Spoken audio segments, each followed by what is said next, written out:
Okay students, let's see which type of question will ask in your exam. किस तरीके का question जो है आपके एग्ज़ाम में पूछा जाएगा and how we develop and write the story. See, develop a story leading to the following end or from a given beginnings.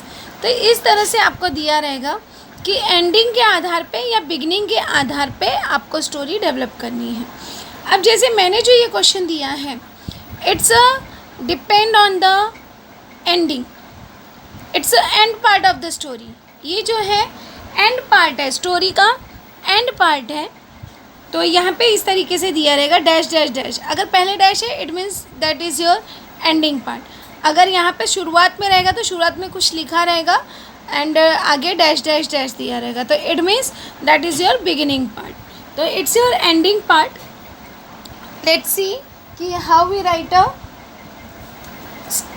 Ending parts story. किस तरह से हम जो है एंडिंग पार्ट के बेसिक पे स्टोरी लिखेंगे. अब यहाँ पे डैश देकर लिखा है he had learned a lesson from his son, कि उसे अपने बच्चे से सीख मिली. तो you have on that time you have to think कि किसे और कैसे अपने बच्चे से सीख मिली. तो फर्स्ट जैसे मैंने कहा था कि you have to decide the characters, कि कौन कौन से कैरेक्टर्स हो सकते हैं, और उसके बाद 3 पार्ट्स में आपको अपनी स्टोरी को डिवाइड करनी है. तो you have to think that. तो let's see how we develop our story. अब यहाँ पे मैंने लिखा it's a title, a valuable lesson, कीमती सीख. तो अ वैल्यूएबल लेसन मैंने इसे टाइटल का नाम दिया. टाइटल का नाम एज सुटेबल यू वटेवर, जो भी आपको सुटेबल लगता है you can write. I make a first paragraph. See, कुछ जगह छोड़कर मैंने यहाँ पे फर्स्ट पैराग्राफ बनाया. तो इसी तरह से आपको अपनी स्टोरी को 3 पैराग्राफ में बनाना है. तो I also make a 3 paragraphs. First paragraph that is your beginning, that is your second paragraph जो है स्टोरी डेवलप किया है, and that is your third paragraph. तो इस तरह से आई मेक 3 पैराग्राफ्स. तो you also have to make a 3 paragraphs for the story. Let's see कि किस तरह से हमने इंट्रोडक्शन दिया and how we begin a story. Once upon a time, whenever you start a story, once upon a time, one day, long long ago, on this kind, ऐसे आप उसकी शुरुआत कर सकते हो. तो here I start from once upon a time, in a small village, there lived one carpenter. I imagine that कि okay carpenter की फैमिली थी. तो once upon a time in a small village, एक छोटा सा गांव था, there lived a one carpenter. अब मैं नेम देना शुरू करूँगी कि the carpenter's name was Brijesh. Carpenter का नाम क्या था? Brijesh. Brijesh father Ramkrishna lived with him.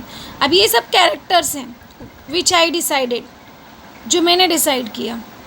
तो ब्रिजेश का फादर जो था उसका नाम था रामकृष्ण, वो भी उनके साथ रहता था. Ramkrishna was a very old and weak. Ramkrishna कैसा था? बहुत ही बूढ़ा हो चुका था और कमज़ोर था. Brijesh did not look after his father's well. Brijesh अपने पिता का ख्याल नहीं रखता था. अभी देख रहे हो मैंने छोटे छोटे सेंटेंस बनाए हैं, सिंपल सेंटेंसेस, बहुत टफ सेंटेंसेस नहीं बनाने हैं आपको. Brijesh always gave him food in a small earthen plate. Earthen मतलब मिट्टी का, मिट्टी के, क्योंकि पहले मिट्टी के बर्तन चलते थे. तो यहाँ पे अर्दन प्लेट में, मिट्टी के प्लेट में वो अपने पिता को खाना दिया करता था. ही always scold his father and said. अब देखो यहाँ पे मैंने अब डायलॉग्स यूज़ किए कि ही ऑलवेज स्कोल्ड हिज फादर. वो अपने पिता को डांटता था और कहता था, क्या कहता था? अब वो क्या कहता था वो मैंने डबल इन्वर्टेड कॉमा में लिखा। इट मीन्स यहाँ पे आपको अपनी स्टोरी को और इंटरेस्टिंग बनाना है, तो यूज़र डबल इन्वर्टेड कॉमा, अभी सेट के बाद कॉमा, फिर डबल इन्वर्टेड कॉमा के अंदर लिखना है कि क्या कहता था। अब क्या कहता था, father you will eat only so much rice and don't ask for any more, कि आप जो है खाली खाते रहते हो और कुछ पूछते नहीं हो। Rohan Brijesh son was this scene every day. अब यहाँ पे एक कैरेक्टर मैंने और ऐड कर दिया, रोहन। अब रोहन जो था वो ब्रिजेश का लड़का था, जो कि रोज़ इस सीन को देखता था कि ब्रिजेश अपने पिता के साथ अच्छा बर्ताव नहीं करता है। He felt sorry for his grandpa. अभी ग्रैंडपा लिखो या ग्रैंडफादर लिखो, as your wish, you can write anything. उसे बहुत बुरा लगता था। He did not like how his father behaved with his grandpa. उसे अच्छा नहीं लगता था कि जिस तरह से उसके पिता उसके दादा के साथ बर्ताव करते थे। तो on that way you develop your story. अब हम देखेंगे कि बीच में क्या हुआ फिर। One day Brijesh brought lunch for Ramkrishna as usual. एक दिन, अब इट्स अ टर्निंग पॉइंट, इसे हम कहते हैं क्लाइमेक्स। जैसे मूवी देखते रहते हैं और अचानक से suddenly hero was died, hero जो है मर जाता है, तो वो क्लाइमेक्स आता है, और कुछ टाइम बाद फिर वो जिंदा हो जाता है। It's a turning point of the story. बहुत हम इंटरेस्ट से देखते हैं, अरे हीरो मर गया, व्हाट वाज हैपन, आगे क्या होगा। तो इसी तरह से यहाँ पे जब आप स्टोरी लिखते हो, whenever you write the story, तो you have to think the climax, कि क्या क्लाइमेक्स लाओगे। तो यहाँ पे हम देखेंगे, one day Brijesh brought lunch for Ramkrishna as usual. As usual मतलब हमेशा की तरह, कि हमेशा की तरह ब्रिजेश जो है रामकृष्ण के लिए खाना लाता है। But poor Ramkrishna felt so weak. लेकिन बेचारा Ramkrishna, because he was a old, बहुत बूढ़ा था, तो so weak, he could hardly hold the plate, कि उसे हाथ में बड़ी मुश्किल से, हार्डली इट मीन्स मुश्किल से, होल्ड मतलब पकड़ना, कि मुश्किल से वो उस प्लेट को अपने हाथ में पकड़ सकता था। As he tried to take the first morsel, morsel मतलब निवाला, मॉर्सल मतलब निवाला, जो खाने का पहला निवाला होता है।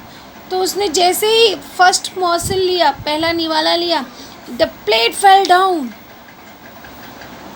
प्लेट क्या हो गई, नीचे गिर गई। तो it's a climax. And smash to the pieces, और वह टुकड़ों में विभाजित हो गई। इट मीन्स प्लेट टूट गई। अब प्लेट टूटने पे उसका रिएक्शन क्या होगा, वो खुश होगा क्या, नहीं। Brijesh was a furious, Brijesh जो था वो क्रोधित हुआ। And said, why can't you hold the plate properly, कि क्यों जो है तुम प्लेट को ढंग से नहीं पकड़ सकते। ही स्कोल्डेड एट हिज फादर, उसने अपने पिता को डांटा और फिर से कहा, you have broken the plate and wasted the rice, now stay hungry. It's your dialogue. ये उसने डायलॉग में कहा कि तुमने प्लेट तोड़ दिया, अब क्या करो, सारा चावल खराब कर दिया, वेस्ट कर दिया, अब भूखे रहो। Because he was a careless son. He continued scolding his father. अब वो कंटिन्यू डांटता रहा। For a long time, Rohan had seen everything. अब वो इसी तरह से बहुत लंबे समय तक कंटिन्यू डांटता रहा, पूरा टाइम तक, और रोहन जो है ये सब देखता रहा बेचारा। He was a small boy. अब हम देखेंगे कि what was impact on a small boy, because every children learn from his home. हर बच्चा जो है अपने घर से सीखता है। संस्कार किसी को सिखाए नहीं जाते हैं, वो दिए जाते हैं। They learn. अगर आपके पेरेंट्स अपने माता पिता का सम्मान करते हैं तो generally you respect your father, your parents, because you learn everything from your home. तो उसी तरह से अब यहाँ पे जो है टर्निंग पॉइंट आता है। इन द मेन टाइम, अब जैसे मैंने आपको कहा था कि use the some linker words, कुछ लिंकर वर्ड्स यूज़ करो, जैसे on the next day, on the same time, at the meantime, right, further, besides. तो this kind of the words you have to use. तो यहाँ पे मैंने use किया in the meantime. In the meantime Rohan quietly went into the his father's room.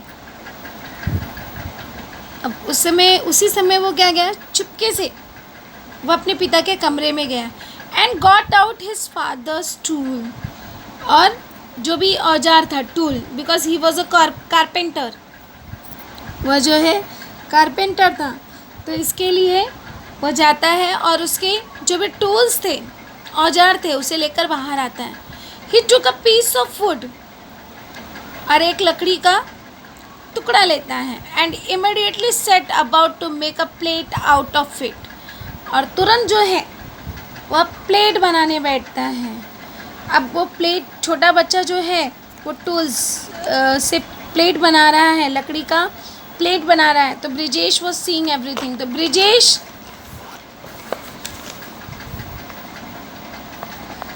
Saw Rohan's action, Brijesh ने रोहन के actions को देखा। अब देखा तो फिर से हम डायलॉग डाल सकते हैं। एंड वॉज सरप्राइज्ड, और आश्चर्यजनक हुआ। ब्रिजेश सेड, अब ब्रिजेश ने क्या कहा, what are you doing Rohan. अब वो उसका बच्चा है तो उसे बड़े प्यार से कहता है कि क्या कर रहे हो रोहन। तब रोहन रिप्लाइड करता है, देखो अब ये सब आपको डायलॉग फॉर्म में ही लिखना है। Oh father, replied Rohan. अब वो क्या कहता है, I realise that you too will soon grow old. कि उसने अब अपनी फीलिंग्स बता रहा है रोहन, कि उसने रियलाइज़ किया, उसने महसूस किया कि एक दिन तुम भी बूढ़े हो जाओगे, लाइक अ ग्रैंडपा, कि दादा की तरह तुम भी बूढ़े हो जाओगे। I will then start giving you a rice in a small earthen plate, और तब मैं भी आपको राइस जो है वह लकड़ी के अर्दन, मिट्टी के प्लेट में दूंगा। But if the earthen plate breaks I too will have to scold you, isn't it. लेकिन जैसे अर्दन प्लेट टूटने पर आप दादाजी को चिल्ला रहे थे, उसी तरह से मैं भी आपको चिल्लाऊंगा, है ना। इजंट इट, इट मीन्स है ना, कि मतलब मैं भी चिल्लाना पड़ेगा मुझे भी। So I am making a wooden plate, इसलिए मैं वुडन, इट मीन्स लकड़ी का प्लेट बना रहा हूँ फॉर यू। कि आपने तो दादा के लिए मिट्टी का बर्तन दिया था, लेकिन मैं तुम्हें लकड़ी का प्लेट बना रहा हूँ आपके लिए, और मैं उसमें आपको खाना दूंगा। It won't break so easily. अब क्या होगा कि जब बूढ़े हो जाओगे तो उसी बर्तन में तुमको खाने देंगे, और वो जो है टूटेगा भी नहीं। And then I won't have to scold you, और तब मुझे तुम्हें डांटना भी नहीं पड़ेगा, क्योंकि बर्तन टूटेगा नहीं। तो तुम जैसे दादाजी को डांट रहे हो वैसे मुझे डांटना नहीं पड़ेगा। And you won't have to feel so bad as a grandpa is feeling today. और जैसे दादाजी को आज बुरा लग रहा है कि उनका बेटा उनको डांट रहा है, तो आपको बुरा नहीं लगेगा, क्योंकि बर्तन टूटेगा नहीं तो मुझे डांटना भी नहीं पड़ेगा। His eyes he fell his father's feet. अभी यहाँ से उसको लेसन मिला. Brijesh was a डम्बफाउंडेड. ब्रिजेश जो है वह एकदम गूंगे की तरह खड़ा रह गया. With tears in his eyes. उसकी आंखों में आंसू आ गए. ही फेल हिज फादर्स फीट. वह अपने पिता के चरणों में पैरों पर गिर गया. And asking forgiveness. और जो है वो माफ़ी. फॉरगिवनेस मतलब माफ़ी मांगना. कि वह अपने पिता से माफ़ी मांगने लगा. अब हमने जो लास्ट में हमको लिखा था हमने वो लिख दिया. ही had learned a lesson from his सन. इस तरह से उसे अपने बच्चे से सीख मिली कि how we have to behave. किस तरह से हमें बिहेव करना चाहिए. तो दिस टाइप ऐसे हमने अपनी स्टोरी डेवलप की. And we divided it into 3 parts. और हमने एक सुटेबल टाइटल भी इसको दे दिया. एक सुटेबल टाइटल हमारा है अ वैल्यूएबल लेसन. इस तरह से हमने एक सुटेबल टाइटल दे दिया. In this way you have to write the story. इस तरह से आपको एक अच्छी स्टोरी डेवलप करनी है. ध्यान में रखना जब हम डायलॉग्स लिखते हैं on that time you can right in a present and future. Present and future का आप इस्तेमाल कर सकते हो क्योंकि वो डबल इन्वर्टेड कॉमा के अंदर आप लिखते हो. तो डबल इन्वर्टेड कॉमा के अंदर आप टेंस जो है वो present and future you can right. But अगर विदाउट डबल इन्वर्टेड कॉमा के लिख रहे हो तो आपका ऑलवेज जो है वो पास्ट टेंस में ही होना चाहिए. You have to mind that.